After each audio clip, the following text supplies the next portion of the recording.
नमस्कार नमितास creation channel तरफ आपण मानकु बहुत बहुत अभिनंदन। आज मु एते खुशी जे एक्सप्रेस करि पारुनी आपण मानकर भल पाइबा एवं कोऑपरेशन जोगु एई चैनल टी आज 1K सब्सक्राइबर्स रे पहुंची छी। एई खुशी रे परिवार लोक केक कटिंग आउ डिनर रा अरेंजमेंट करिथिले। केक काट साला परे टिके डिनर पई आमे जाइथिलु आ सेठी गोटे झीटे एते बढ़िया गीत बोलुथिला मत बहुत भल लगे।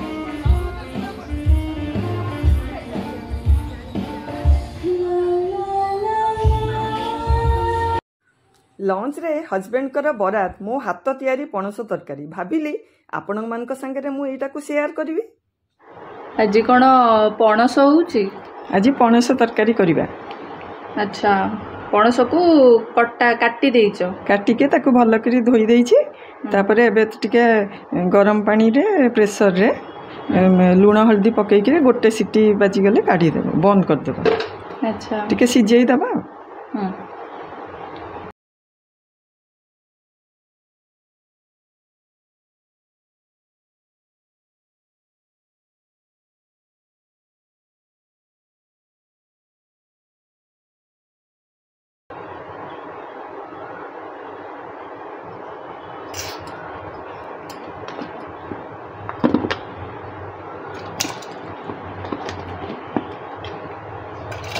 केते टाइम जाए प्रेशर दिया होबो? गोटे हुइसिल बाहले बंद कर देबो। अच्छा हाई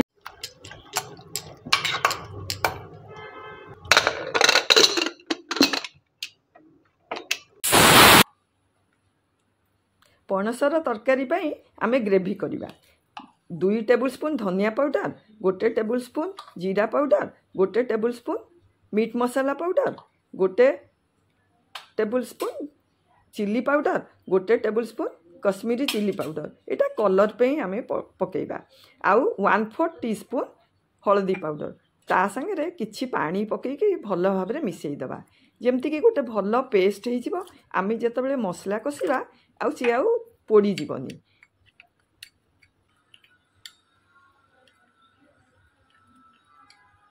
एई देखंतु आमर मसला रेडी हो गलानी। आकु साइड रे रखी करी आमे कड़ाई रे तेल पकेइबा। 2 टेबल स्पून तेल को गरम करिबा। तापरे आमे गोटा मसला पकेइबा। दालचीनी, गुजराती, तेजपत्र, लवंग पकई करी ताकु टिके गोटे सेकेंड पे गरम करिबा।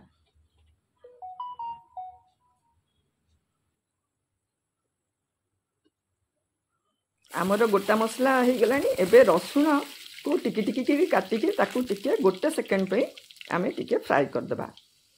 तापरे आमे पियाज को लंबा लंबा काटिची ताकू भी भाजी देबा जेमति कि आ कलर टा टिके चेंज हो जिवो। आकू गोटे मिनिट पे भल भाव में भाजीबा। एई देखंतु तार कलर भी चेंज हो आसिलानी। एबे आमे हमर टमाटो जो काटी थिलु ताकू 2टा टमाटो को एमती छोटो काटिची ताकू पकेइबा।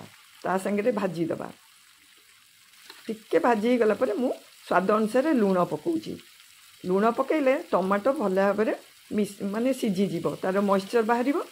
आ एबे आमे आकू कभर कर दबा। 2 मिनिट पर्यंत कभर करिया। आपण मानकर भल पाइबा मते बहुत मोटिवेट करूची। एमिति आपण माने आगो को मते सपोर्ट करथांतु। 2 मिनिट हो गलानी। टिके कभर खोलिकी देखिबा। हाँ आमर ए टमाटो फमाटो सब मिसी गलानी। एबे आमे जिंजर गार्लिक पेस्ट को पकेबा गोटे टेबल स्पून। ताकू टिके भल भाव में भाजी दबा गोटे मिनिट पे। तापरे आमर जो प्रिपेयर करथलु जो मसाला ताकू पकेबा। ताकू पकई करी ताकू लो मीडियम फ्लेम रे आमे मसलाटी को भाजीबा जे पर्यंत से कड़ाई रु मसलाटा तेल न छाड़ी। एमती आमर 5 मिनिट भितर आमर ये मसलाटा रेडी हो गलानी। आ जदि ड्राई हो जिवो ताले टिके पानी आपण माने भी पकई पारिबे, किंतु मोर दरकार होनी। 5 मिनिट हो गलानी। एबे आमे आमर जो सिजेइथिलु जो पणस को ताकू पकई करी आकू भल भाव में मसला रे घांटीबा जेमति कि मसला भल भाव में पणस संगे अब्जर्व हो जिवो। आमे लो मीडियम फ्लेम रे एटा को करूथबा।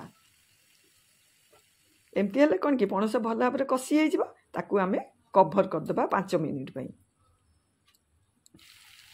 5 मिनिट हो गला एबे आम देखा खोलिक ये देखो आमर टी भल भाव कषि हो गला टी पानी ऐड करवा बेसी पानी दबानी टिके जमती जुकजुकिया हो सेमती पानी पकईकि ता संगे आम कसूरी मेथी को मु टिके भाजी देइथिली ताकू हाथ रे गुंड करके ता ऊपर पकईदेली आउ मोर घर तैयारी गरम मसला भी पकईदेली आकू भल भाव सबू गुड़ाक 2 मिनिट पे घाटिकी कभर करदबा